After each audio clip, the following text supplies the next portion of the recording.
जय Sai Ram everyone, welcome to echoes of Shirdi. आशा करती हूँ साई कृपा से आप सब बहुत बहुत अच्छे होंगे, खुश होंगे। आज शेयर करूँगी आप सभी के साथ श्रद्धा जी का अनुभव। मैम बताती है कि इनके घर पे बाबा के बहुत सारे फ़ोटोज़ हैं और फ़ोटो में ही बाबा की पूजा करती थी रोज़। घर पे बाबा के 4 आरती भी करती थी, पर इनके दिल में एक इच्छा थी, वो ये कि इनके घर में भी बाबा का एक बड़ा स्वरूप हो, जिन्हें वो नहलाएंगी, श्रृंगार कराएंगी, जिनके लिए अपने हाथों से वस्त्र सिएंगी। पर बैक ऑफ द माइंड ये भी चल रहा था कि ज़्यादा बड़ी जो मूर्ति होती है उन्हें घर पर नहीं रख सकते। सर का भी यही कहना था कि बड़े स्वरूप जो होते हैं वो मंदिर के लिए ही सही होता है, हम घर में बड़ा स्वरूप नहीं रख सकते।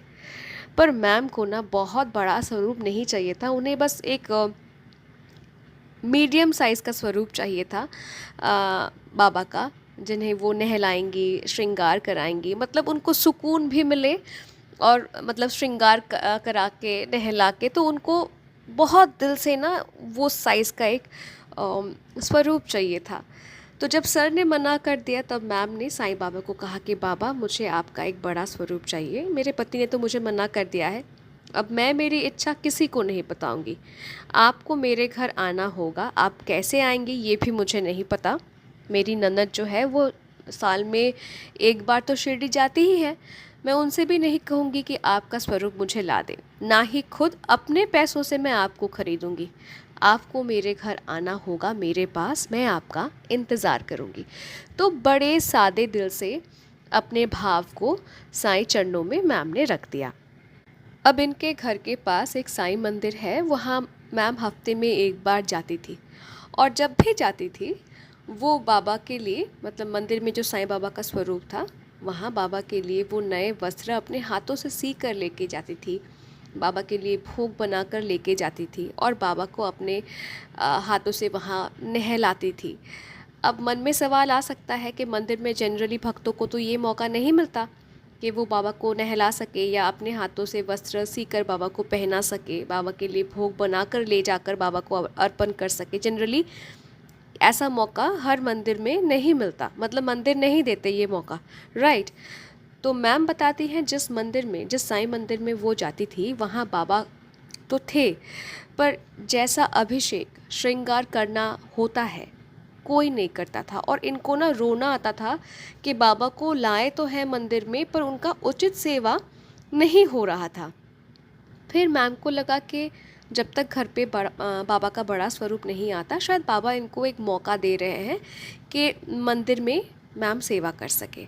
और इनका जो सपना था ना कि बड़ा स्वरूप को नहलाएंगी, श्रृंगार करेंगी, पूजा करेंगी, वो इच्छा बाबा पूरी कर रहे थे एक तरफ से। पर रोज़ मैम मंदिर नहीं जा पाती थी, उसका भी एक अलग दुख था कि वो रोज़ बाबा का ये सेवा नहीं कंटिन्यू कर पाती है। तो मैम फिर से बाबा को कहती है रोते रोते कि बाबा, मतलब इनका रोज़ बाबा को यही कहना था कि बाबा मैं आपका इंतज़ार कर रही हूँ, आपको मेरे घर आना होगा, पर मैं आपको खुद अपने पैसों से नहीं खरीदूँगी, ना ही मन की इच्छा किसी और को बताऊँगी।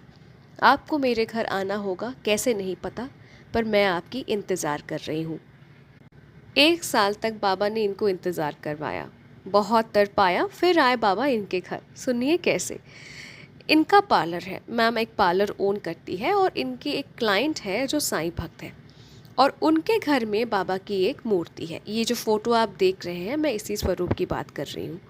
अब कभी कभी जो क्लाइंट है वो मैम को अपने घर बुलाती कुछ पार्लर रिलेटेड काम के लिए, और मैम भी जब भी उनके घर जाती तो बाबा के चरण कमलों को स्पर्श करती, फिर जो अपना काम है वही काम शुरू करती थी। मैम को एक्चुअली इसी साइज़ का एक स्वरूप चाहिए था। अब मैम अपने क्लाइंट के घर में जाके साईं बाबा के चरण कमलों को स्पर्श करके प्रणाम करती थी, ये क्लाइंट को पता नहीं था, ठीक है। पर वो क्लाइंट जानती थी कि मैम साईं भक्त है, क्योंकि मैम का डीपी वो देखती थी, मैम की स्टेटस वो देखती थी, तो उनको पता था कि मैम भी साईं भक्त है। अब मैम को इस स्वरूप से बहुत लगाव था। अपने घर के मंदिर में मैम जब बैठकर बाबा को बाबा से ही मांगती, ठीक है, तो मैम मन ही मन सोचती कि क्या मैडम मुझे वो स्वरूप देंगी। फिर खुद यही सोचती कि कोई अपने घर का भगवान किसी और को क्यों देंगे, ठीक है, पर उनको उस स्वरूप से बहुत लगाव था कि काश अगर मैम मुझे वो अपना स्वरूप दे देती तो कितना अच्छा होता। पर मैम ने कहा भी था, मैं किसी से मांगूंगी नहीं बाबा आपका स्वरूप, और किसी से किसी के घर के विग्रह को मांगना अच्छी बात नहीं होती। तो मैम ने अपने दिल की बात अपने दिल में ही दबा कर रखा, पर बाबा तो बाबा है, बाबा से कुछ छुपा नहीं है।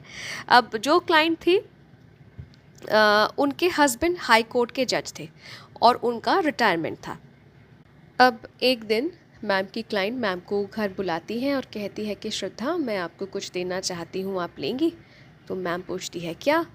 तो वो बताती है, वो कहती है कि श्रद्धा मैं जानती हूँ कि आप साईं भक्त हैं, तो क्या मेरे घर में जो बाबा का स्वरूप है आप अपने घर ले जाएंगी?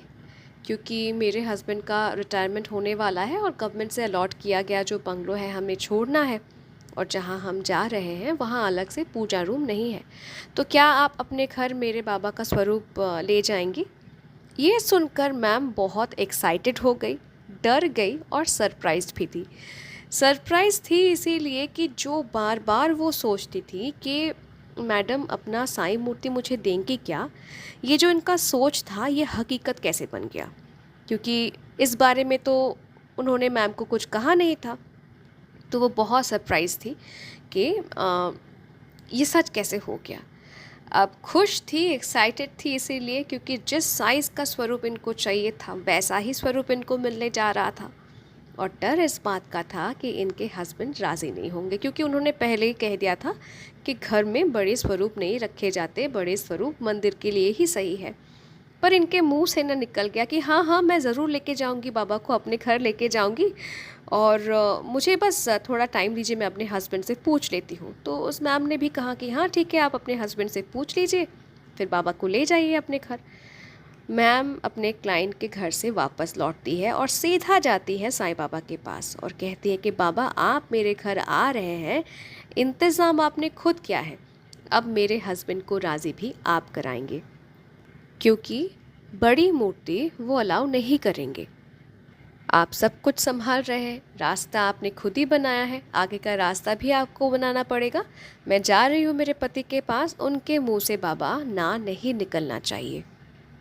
डरते हुए मैम गई अपने पति के पास और सब कुछ बताया, साथ ही साथ ये भी बताया कि कैसे वो बाबा से प्रार्थना करती थी, कहती थी कि मैं अपने पैसों से आपको नहीं खरीदूंगी, ना ही किसी से मांगूंगी, पर आपको आना पड़ेगा। और सब कुछ सुनने के बाद इनके हस्बैंड ना चुप रहे, कुछ नहीं कहा। तो मैम ने कहा कि जब साईं बाबा खुद चलकर हमारे घर आ रहे हैं और मैं अगर ना कहूँ तो मुझसे बड़ा मूर्ख कोई नहीं होगा।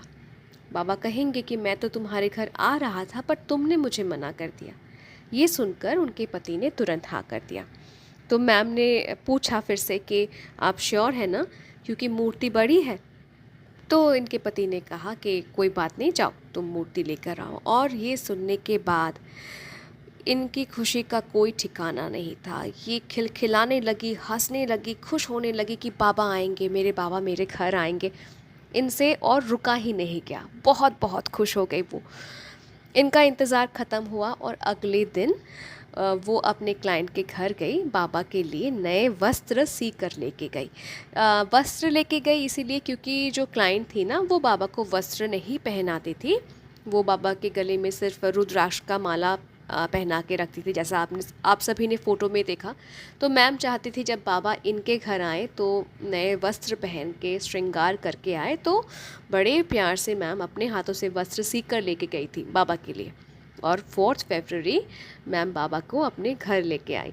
देखिए अगर विश्वास साईं पर होना तो रास्ता कैसे बन जाते हैं, कैसे सहायता मिल जाती है, ये आप कल्पना भी नहीं कर सकते।